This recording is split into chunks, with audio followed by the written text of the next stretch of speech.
Telling people to study more does not necessarily help. In some cases, it might actually worsen their performance. Taking notes, so vital. But most students who do it haven't learned a very simple rule. The first moment you get after a class, ideally right after the class, you should sit down with your notes and expand on everything you jotted down. Give it depth, flesh it out, okay? If you even wait to go home and do it a couple hours later, you will have forgotten some of your own notes. How do you know it? If you can look at it, go to the next one, read it, and then stop and go back to the one before. Look up in the sky and in your own words, say what that was about. Yeah, you know it. Now, a lot of students don't realize how much we're controlled by environmental cues. Get a little lamp and it becomes your study lamp. So if you have to study in your bedroom, turn on the lamp and start studying. The moment you lose your edge, 15, 20, 30 minutes later, turn the lamp off, get up and leave the desk. What you're training yourself to study while seated there. And it becomes increasingly automatic, as did the raising of the hand. You sit, turn the lamp on, and you're ready to go. It's like magic. Your brain has to be focused to be really studying, not time sharing back and forth. The more active you are in your learning, the more effective.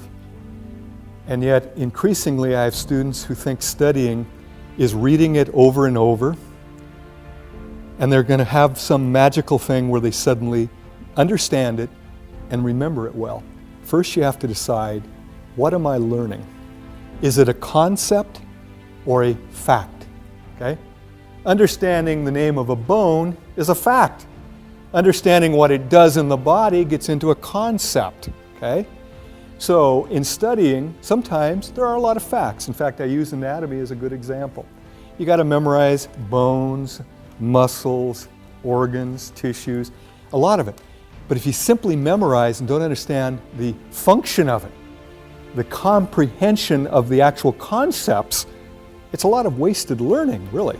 Just to know a name of a bone is like, yeah, so what? But in most college classes, what we as professors are most concerned about is that you grasp the concept. Because concepts, once grasped, will stay with you a lifetime. Can you put the concept in your own words? If you can't, you don't really understand it. Okay? It's not meaningful to you. To make it meaningful is a struggle. It's probably the biggest struggle you have as a student. But it's a struggle you need to do, or you're wasting your study time. People are incredible at confusing recognition with recollection. Your visual recognition threshold is so great, you can see a person once, see them years later and go, I know you. You've highlighted the most important stuff. You now go back to study it and you say, oh, I remember it. So do you study it? No. So what don't you learn? The most important part of the chapter. Most of you undo good studying by not sleeping adequately. We're not sure exactly how, but there's something going on. It involves the hippocampus. It involves the storage from a transitory long-term memory to a permanent, what we call consolidation. But we're getting increasing evidence that that consolidation process is dependent on rapid eye movement sleep, which if you're an adult happens about every hour and a half once you fall asleep. If you're not getting a good night, typically around 8 hours, you're not getting enough REM. What you've studied doesn't become permanent. And I can tell you there are studies that show simply by getting better rest, some students improve markedly in their performance because their brain now stores it a lot more efficiently. By the way, if you know anybody with sleep apnea, the biggest thing they'll tell you is, I can't remember anything. My brain's shot. It's like my memory's gone. Yeah, it is, because your REMing isn't happening because you wake up so often and you can't consolidate and store permanent memories. Here's the funny thing. There's no money to be made by telling people to get more sleep. So you don't hear about it on TV. Sylvian isn't telling you to get better sleep because they don't make any money. I tell students and they go, yeah, that's nice. but they continue to use their time for other things. It's kind of interesting, isn't it? The best advice, sleep better, and most of you will do better. Most of you won't even begin to take it. And I know why. You got so many other things to do. I'd ask you this, are they important? Is studying and learning the most important thing you're doing as a student? If so, maybe you need to give up some of the other activities. I have students tell me, I don't have enough time. There's 162 hours in a week? We all have the same amount of time. Marty has no more nor less than anybody in this room. The real question is, what do I do with my 162 hours? What I want to do is show you graphically what I'm talking about. Let's say this is efficient studying, and I know there are no numbers there, but higher means more efficient, lower means low or no efficiency. And this axis, we're looking at time. Here's what happens for the average student. For her, 6 o'clock in the evening, after her supper at the residency dining hall, she plopped herself down at her little study area and started studying. But here's what happened. By about 6:30, she was in a major slump. But what was her goal? To study 6 hours. So she continued to sit at her little desk and stare at pages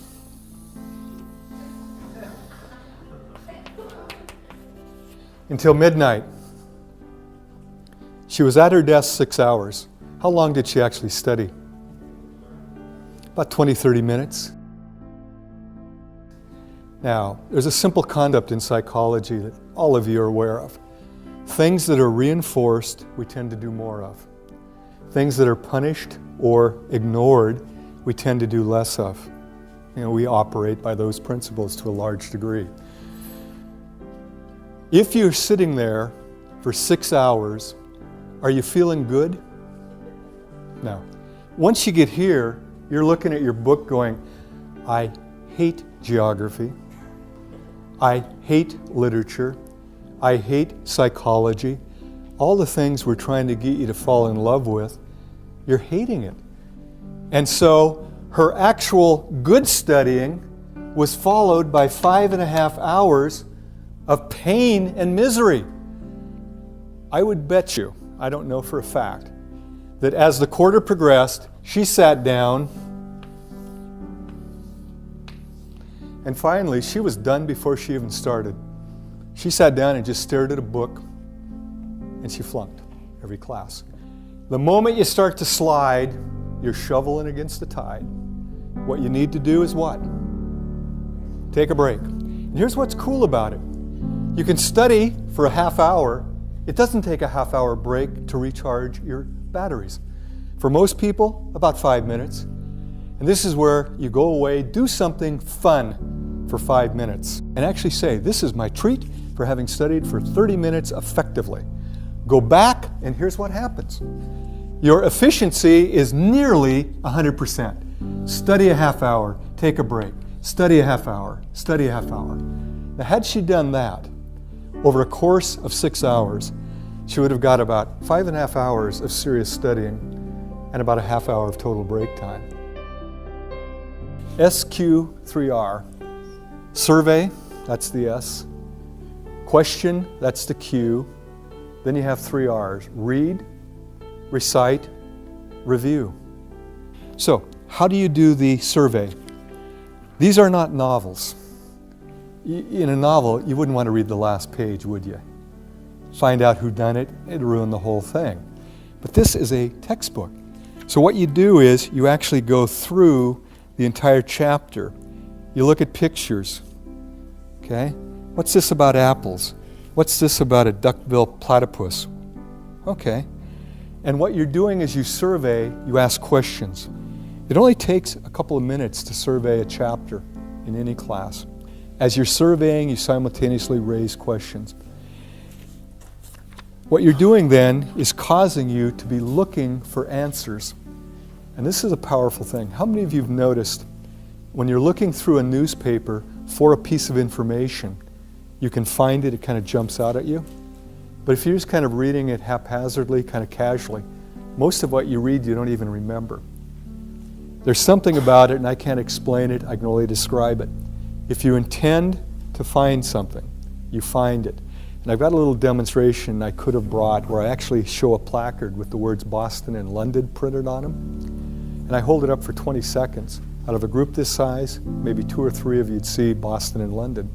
Because before I do it, I tell you to look for letters, symbols, and numbers. I create what's called a set. You're now expecting not to see words, but letters. And even though Boston and London are printed on diagonal, most people don't see it. Likewise, if you just kind of go through a book without asking questions first, you kind of skizz over the content. You don't have the search mechanism going, okay? The reading followed by the recitation, I talked about that. Technically, before a test, it should be review. It should be in the barn. Now you're just touching up to make sure you haven't lost anything or confused anything. But I know how this works. Because we schedule tests, most students don't start studying until shortly before an exam. And much like my friend, they put so much time all massed together and only study for about a half hour, pull all-nighters so they don't get the good rest, come in and do poorly. You're undoing yourself. If you start studying early and do some of the things I've talked about, by the time you get to the test, you're just reviewing at that point, not truly studying.